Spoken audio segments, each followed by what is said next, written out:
Intelligence ಗುಪ್ತದಾಳಿ ಏನು ಮಾಡ್ತಾಯಿತ್ತು, ಅವ್ರು ಎಲ್ಲವರು ಏನು ಎಂತ ಯಾಕೆ ಹಿಡಿಲಿಲ್ಲ ಅಂದ್ರೆ ಇವತ್ತಿಗೂ ಸಹಿತ ಇದೊಂದು ದೊಡ್ಡ ಪ್ರಶ್ನೆ. ಇವತ್ತು ನೋಡ್ರಿ, ಈ ಮಾನ್ಯ ಬಿಹಾರದಲ್ಲಿ 65 ಲಕ್ಷ, ಅದ್ರ ಹಿಂದಿನ ಎಲೆಕ್ಷನ್ದಲ್ಲಿ ಅಲ್ಲೂ ಅದೇ ರೀತಿಯಾಗಿ ಈಗ 2.89 ಕೋಟಿ ಏನಪ್ಪ ಅಂದ್ರೆ ಪಟ್ಟಿಯಿಂದ ಕೈ ಬಿಡಲಾಗಿದೆ ಹೆಸರುಗಳನ್ನು, ಮತದಾರ ಹೆಸರುಗಳನ್ನು ಉತ್ತರ ಪ್ರದೇಶದಲ್ಲಿ. 15 ಕೋಟಿ 16 ಕೋಟಿ ಎಷ್ಟು ಅದ ಅಲ್ಲಿ ಜನಸಂಖ್ಯೆ, ಒಂದು ಅಂದಾಜು ಒಂದು 12 ಕೋಟಿ ಅದ.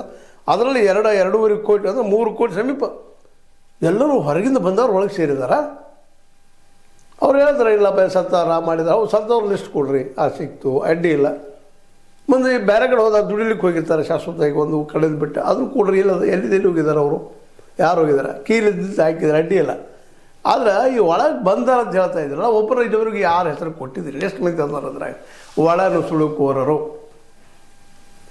ಇದನ್ನು ಇಲ್ಲಿಗೆ ಬಿಡಿಸ್ಬೇಕಾಗಿದ್ದು ಇದೊಂದು ದೊಡ್ಡ ಸವಾಲ ಇವರು ಮುಂದಿದೆ ಅಂಥದ್ದು, ಮೋದಿ ಮತ್ತು ಶಾ ಅವ್ರ ಮುಂದೆ. ಅದೇ ಕಾಲಕ್ಕ ಈ ಎಲೆಕ್ಷನ್ ಕಮಿಷನ್ ಮುಂದೆ, ಎಲೆಕ್ಷನ್ ಕಮಿಷನ್ ಅವರು ಇವತ್ತು ಉತ್ತರ ಕೊಡಬೇಕಾಗಿದೆ. ಒಳ ನುಸುಳುಕೋರು ಎಷ್ಟು ಮಂದಿ ಬಂದಿದ್ದಾರಪ್ಪ ನಮ್ಮ ದೇಶದೊಳಗೆ, ನೀವು ಎಷ್ಟು ಮಂದಿ ಹೆಸರು ತೆಗೆದ್ರಿ, ಎಲ್ಲಿ ಸರ್ಚ್ ಮಾಡಿದ್ರಿ, ಯಾವ ಆಧಾರ ಮಾಡಿರಿ ಅನ್ನೋದು ಇವತ್ತು ವಿರೋಧ ಪಕ್ಷಗಳು ಕೇಳ್ತಾ ಇದ್ದಾರೆ. ಯಾಕಂದ್ರೆ ನೀವು ಒಳ ನುಸುಳುಕೋರ ಹೆಸರಿನ ಮೇಲೆ ನಮ್ಮ ಬೆಂಬಲಿಗರ ಮತದಾನದ ಹಕ್ಕನ್ನು ಕಸಿದುಕೊಳ್ತಾ ಇದ್ದೀರಿ ಅಂತ ಗಂಭೀರವಾದ ಒಂದು ಆರೋಪದ.